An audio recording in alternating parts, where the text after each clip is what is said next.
வணக்கம். இன்றைய காவல் விரைவுச் செய்தி. 9/2/2026 அன்று அதிகாலை நேரத்தில் திருப்பூர் மாவட்டத்தில் 2 கொலை வழக்குகள் பதிவு செய்யப்பட்டுள்ளன. உடுமலைப்பேட்டை காவல் நிலைய எல்லைக்குட்பட்ட சம்பவம் குறித்து 8/2/2026 அன்று இரவு உடுமலை வென்சப்பட்டி விசாகா இண்டஸ்ட்ரீஸ் லிமிடெட் நிறுவனத்தின் தொழிலாளர் தங்கும் விடுதியில் ஒடிசா மற்றும் உத்தரப்பிரதேசத்தை சேர்ந்த புலம்பெயர்ந்த தொழிலாளர்களுக்கிடையே தகராறு ஏற்பட்டது. அதிக சத்தத்துடன் பாடல்கள் ஒளிபரப்பியதை குறித்து உத்தரப்பிரதேசத்தை சேர்ந்த ஒரு தொழிலாளர் ஒடிசாவை சேர்ந்த சில தொழிலாளர்களிடம் கேள்வி எழுப்பியதால் வாய் தகராறு ஏற்பட்டது. பின்னர் அது கைகலப்பாக மாறி ஒடிசாவை சேர்ந்த 7 பேர் 3 தொழிலாளர்களை தாக்கியுள்ளனர்.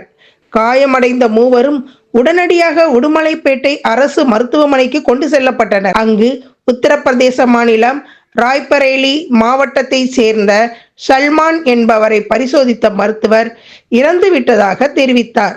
காயமடைந்த நபரின் புகாரின் அடிப்படையில் உடுமலைப்பேட்டை காவல் நிலையத்தில் வழக்கு பதிவு செய்யப்பட்டு சம்பவத்தில் தொடர்புடைய 7 எதிரிகளும் கைது செய்யப்பட்டுள்ளனர். வழக்கு புலன் விசாரணையில் இருந்து வருகிறது.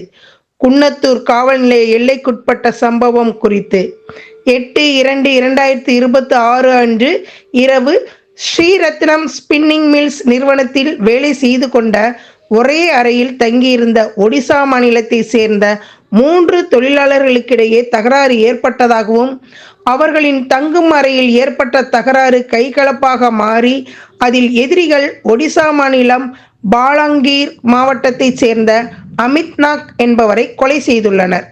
மேற்படி தகவல் கிடைத்ததும் சம்பவ இடத்திற்கு குன்னத்தூர் காவல் நிலைய ஆய்வாளர் மற்றும் காவலர்கள் உடனடியாக சென்று விசாரித்து வழக்கு பதிவு செய்து சம்பவத்தில் தொடர்புடைய 2 எதிரிகள் கைது செய்யப்பட்டனர். வழக்கு புலன் விசாரணையில் இருந்து வருகிறது. காவல் விரைவு செய்திக்காக திருப்பூர் மாவட்டத்தில் இருந்து செந்தில்குமார்.